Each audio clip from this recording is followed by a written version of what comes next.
When Godzilla x Kong: The New Empire hit theaters in 2024, the most common sentiment expressed by even those who like the film is that it is a dumb, brainless, stupid movie that is enjoyable in only the most superficial way. That, outside of the monster fights, the film has no soul, no heart, no purpose for existing outside of spectacle. And to that I say, shut the f***!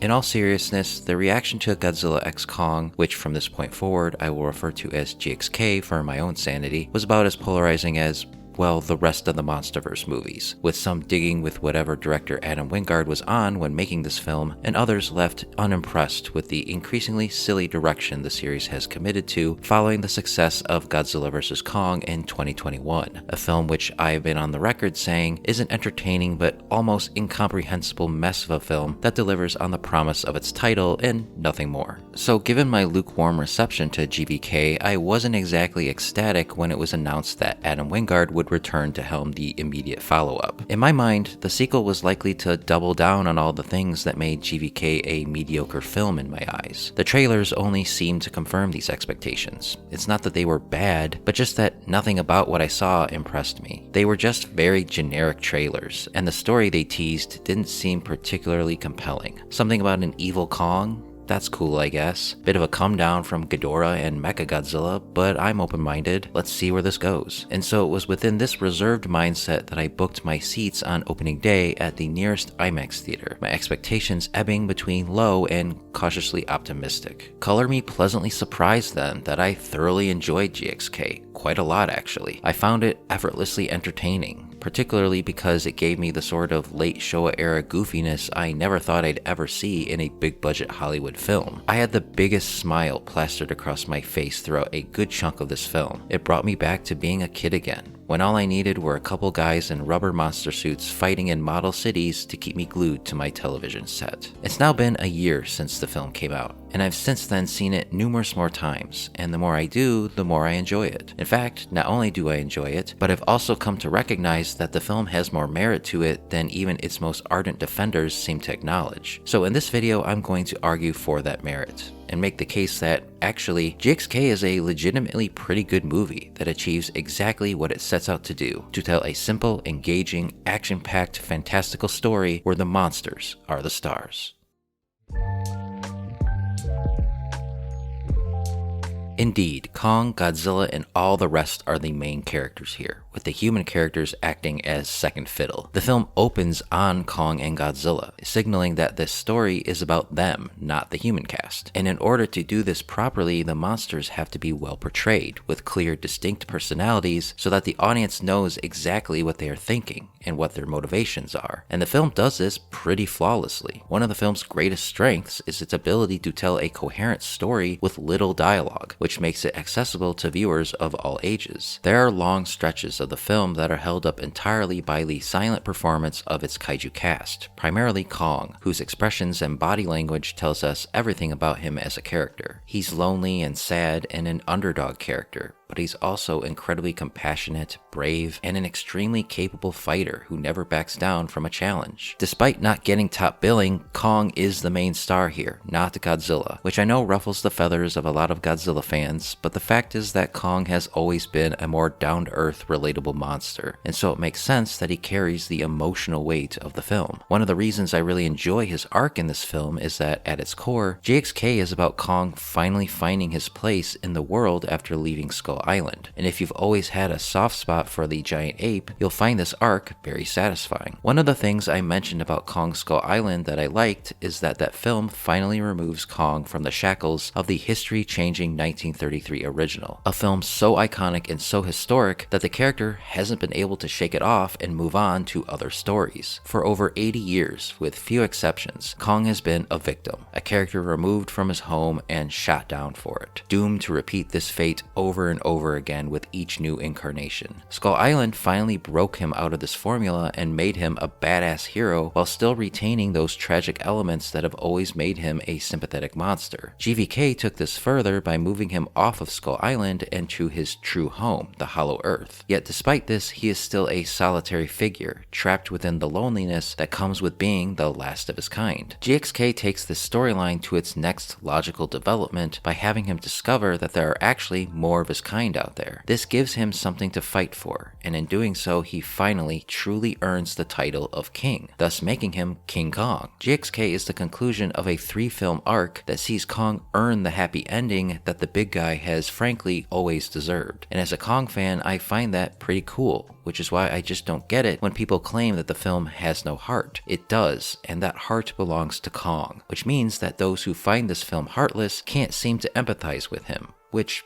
fair enough, I guess, though at that point I simply can't relate to your opinion and will just have to agree to disagree. However, just because Kong carries the emotional weight of the film doesn't mean Godzilla gets the shaft. While it's true that he doesn't have a whole lot to do in the film other than be a badass monster fighting machine, sometimes that's when the king of the monsters is at his finest, and I would argue that that's the case in GXK. Every time he's on screen, he packs a punch that lights a fire in your seat. He's in full Final Wars form here, cutting through cities and monsters with determined ferocity that's so over the top it becomes comical, and I mean that in a good way. He's just so amusingly unreasonable and angry in this movie. He comes into the film white hot, and aside from a very brief nap in the Roman Colosseum, doesn't stop until the film ends. It's a version of the character I've always found very appealing, even more so in this film because it contrasts nicely with the more compassionate, down-to-earth Kong. If Kong is one to offer a helping hand to a stranger in need, Godzilla will break into your home and murder you if it means it will help him achieve his goal. This is what makes their pairing so appealing. It's the classic good cop, bad cop dynamic that frankly I wish we got more of. A major criticism I would levy towards the film is that Godzilla and Kong aren't on screen together enough. It's not until the final 20 minutes that they finally unite. But what we do get is really good, and I hope we get a lot more of them actually together in the sequel. Godzilla also gets a brand new design, and while when I first saw it in the promotional materials I wasn't a big fan, I've since grown on it after seeing him in action. While I'll always prefer more traditional designs, I like how sleek and agile it looks, and the hot pink aesthetic fits the neon 80s vibe and tone of the film perfectly. My only problem with it is that the film doesn't quite justify it nor implement it to its full potential. Like a lot of concepts in GXK, it's kind of half-baked. But then I watch as Godzilla twirls around in zero gravity and I realize I don't care. Seriously, this is one of the coolest things I've ever seen. Now let's talk about the supporting kaiju, starting with the villainous Scar King, of which I'm of two minds about. On the one hand, he's great because he's a dark reflection of Kong, and thus is a great foil for him for this particular story. It's very simple. Kong represents hopeful freedom, while Scar King represents brutal servitude, making the fight between them a fight over the future of the species. Hence the title, The New Empire. It's a very classic hero-villain dynamic, which, as you'll see when we go over the efficiency of the script, is a major strength of the film. He also oozes personality, more so than any other antagonist in the MonsterVerse so far. The way he moves and carries himself tells you everything you need to know about the character without a single word being uttered. Another example of how good the visual storytelling is here. On the other hand, he doesn't come off as a very threatening villain, for two major reasons. One, because he's objectively not very powerful. You just know that if Godzilla got a hold of him, he would be done in pretty quickly. And two, he's introduced very late into the film, so by the time he's established as the antagonist, the movie is close to wrapping up. This keeps the Scar King from feeling like a truly civilization-ending threat, and more like a cocky nuisance to be dispensed with, a feeling only amplified by the fact that he needs another kaiju to do his dirty work, Shimo. Like with the Scar King, you instantly understand her within seconds of her introduction. She is a pitiful character whom, unless you're an unfeeling monster, you feel immense sympathy for. You can tell she doesn't want to do any of the things the Scar King forces her to do, which is a compelling contrast to the immense power she wields. She is one of, if not the biggest and most powerful titan on Earth, and yet there's a fragility to her and her design that speaks to her inherently gentle nature. Given this, the film wisely has her land one of the killing blows on the Scar King, which is very cathartic. Another integral player in the Scar King's fall is Little Suko, who far exceeded my expectations. Like many, I had reservations about bringing a mini Kong into the franchise, as historically, baby kaiju exists to up the cuteness factor in an attempt to appeal to more women and children. And while Suko does fulfill this function, there's also a tragic edge to him that makes him genuinely interesting. Just by his actions and body language, you understand that this kid has been abused all his life by the Scar King, which is why he lashes out and attempts to betray Kong in their first moments. But as he begins to realize that Kong will not hurt him, and in fact will protect him, he quickly warms up to him,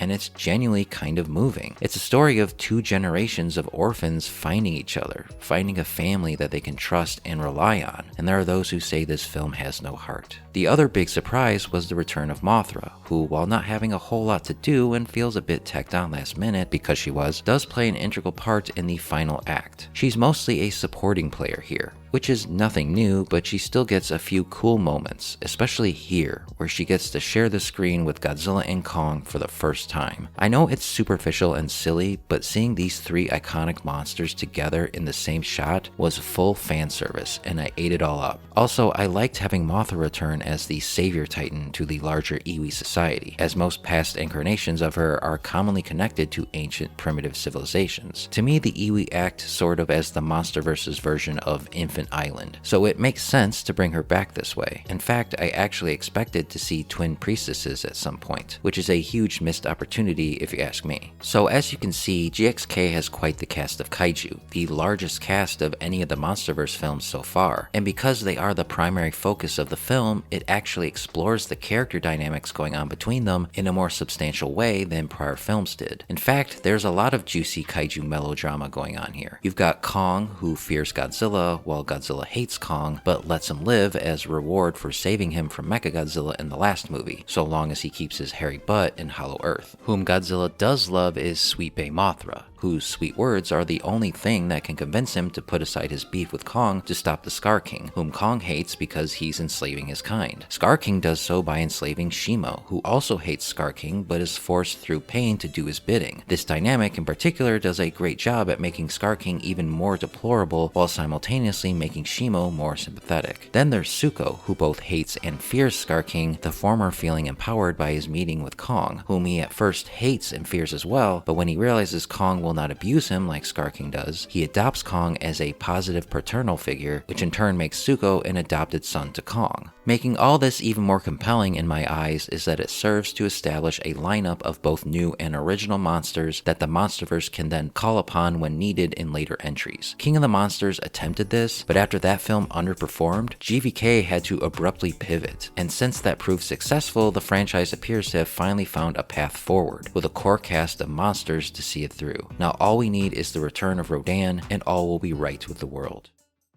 Hashtag bring back Rodan.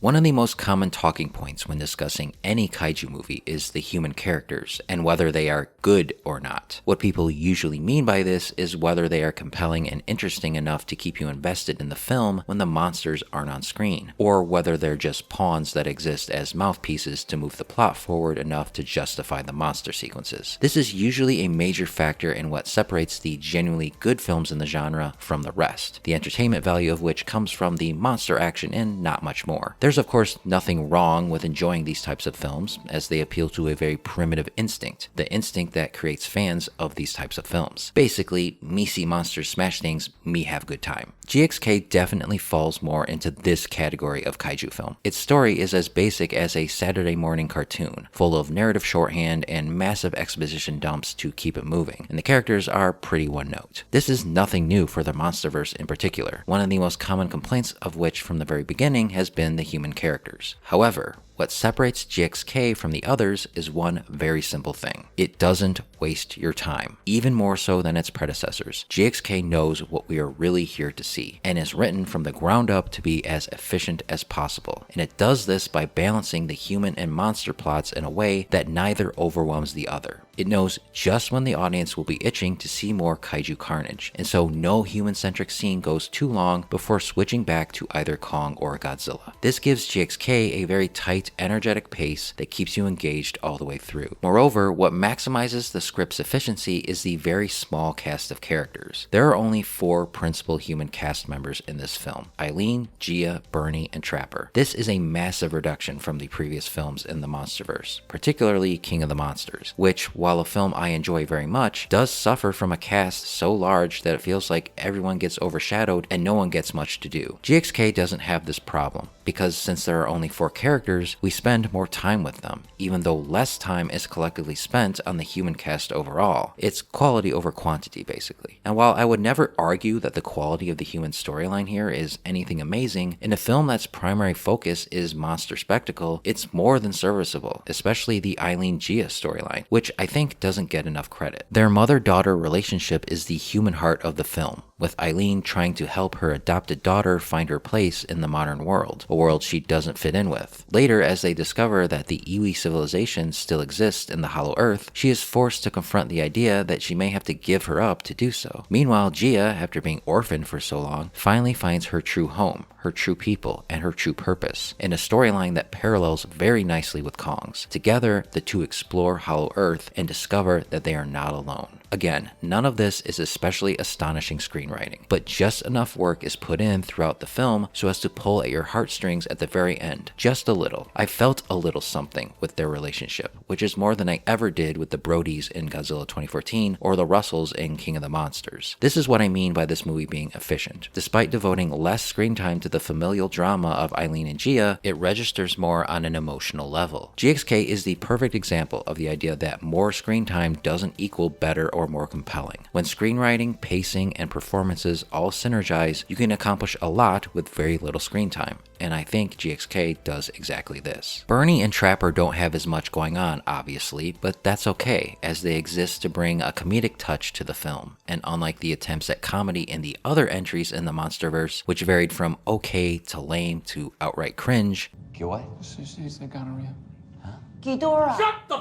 here the comedy is much better, mostly because of the chemistry between these two. Their dynamic is very simple. Trapper brings the chill, Bernie brings the tension, and the comedy comes from the interaction of these polar opposite temperaments. It's once again a classic dynamic that, just like the rest of the human element here, is nothing noteworthy, but gets the job done. Dan Stevens in particular is a standout, giving Trapper a corny but cool vibe that stands in contrast to the larger-than-life things going on. You get the sense that he's just happy to be here among the monster mayhem, just like we are, making him kind of an audience surrogate. Bernie is also much less annoying than he was in GVK, where his antics neared Michael Bay levels at times, and even he is given a mini arc, wanting to explore and record the Hollow Earth to prove his naysayers wrong, and to which Trapper rightly points out is unnecessary. By the end of the film, there's a bit of a bromance going on between these two, and you know what? I'm here for it. All this is to say that I liked the human cast here in a way I hadn't in previous Monsterverse films. I liked that how, in service of the film's primary goal of keeping things simple, the interpersonal drama has been stripped away in favor of the bare essentials and deft yet broad comedy bits. And when you combine this with the massive amounts of spectacle that, as I pointed out, also has some emotional stuff going on, you've got quite the entertaining movie on your hands, one that respects your time and your intelligence.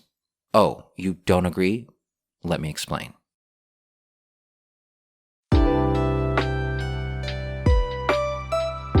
As stated at the beginning of this video, one of the most common points made about GXK is that it is dumb. This point often irks me when talking about cinema in general, because so often people use this term with little thought of what they are really trying to say, and is even kind of insulting, as it comes with the implied conceit of, if you enjoy this, you are dumb, or the makers of it are dumb, which of course we know isn't the case. Most often what people really mean when they call it dumb is, this work of fiction isn't concerned or constrained by the logic of the real world, which, if you think about for just a little bit, isn't quite accurate. Instead, I would refer to GXK and films like it as silly, which I know is a synonym to dumb, but it has less negative connotations, and for a reason. Silly is how we describe, say, when you and your child are having fun goofing around, or when friends spend time together without any pretense of seriousness, joking and riffing around with each other, and perhaps getting into some wacky antics. Silliness is more a mindset, the state of mind of being carefree, of temporarily setting aside your worries and being in the moment as you accept the absurdity of life. This is what GXK is. It is a film unconcerned or constrained by the logic of the real world. Its primary goal is to entertain you, and it will break any sense of logic to do so.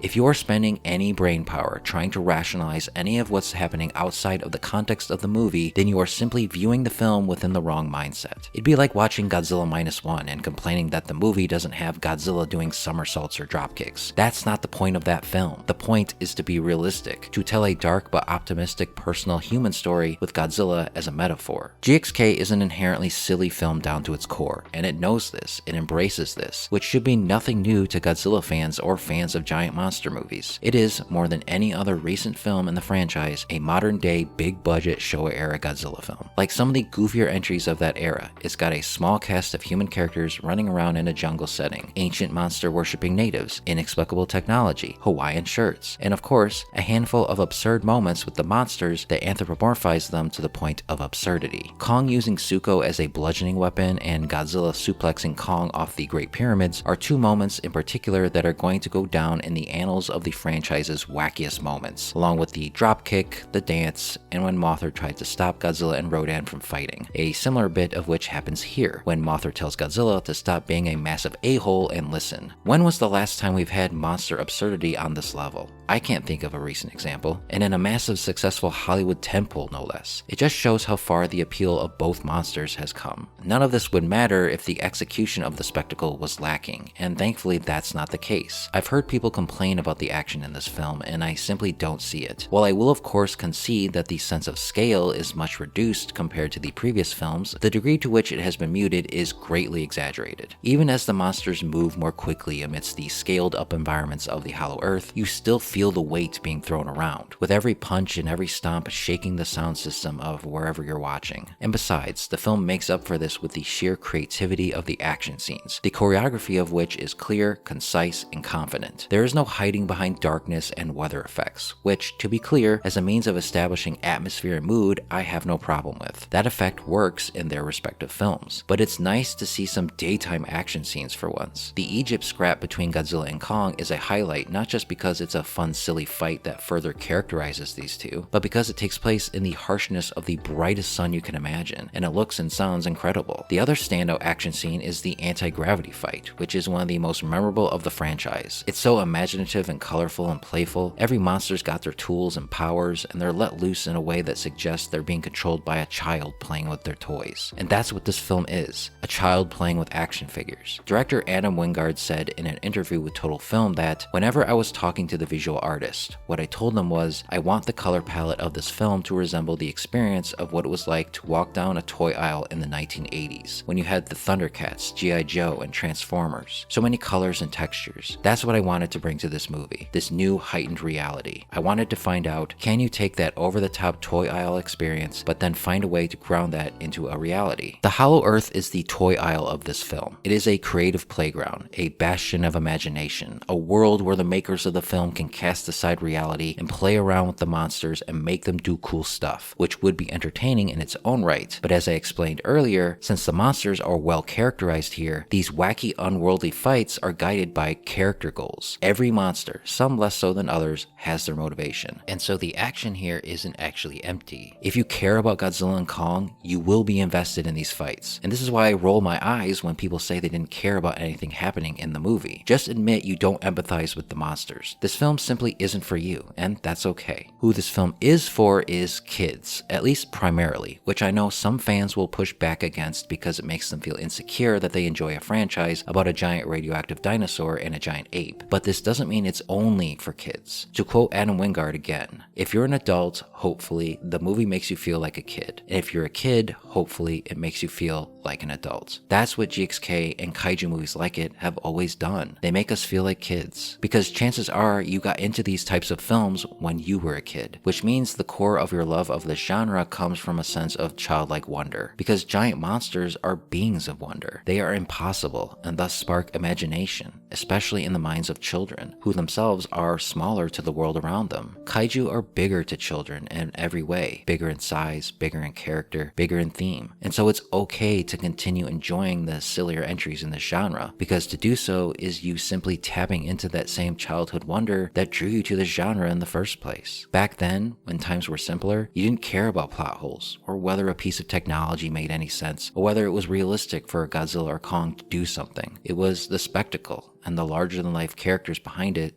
that mattered. So is Godzilla x Kong silly? Yeah. Does a lot of it not make sense? Definitely. Is it unconcerned with deep characterization or theme? Yep, but all that's okay. It's not here to make logical sense or ask deep or profound questions. It simply wants to create an environment where, for 2 hours, you can unburden yourself with the trappings and anxieties of the real world, and step into one where massive monsters exist, where cities get flattened by them but no one dies, and where the pressing concern of the day is an evil giant bone whip wielding monkey wanting to take over the earth, and there's another giant gauntlet wearing monkey and his radiation spewing dinosaur ally there to stop him. Long live the kings.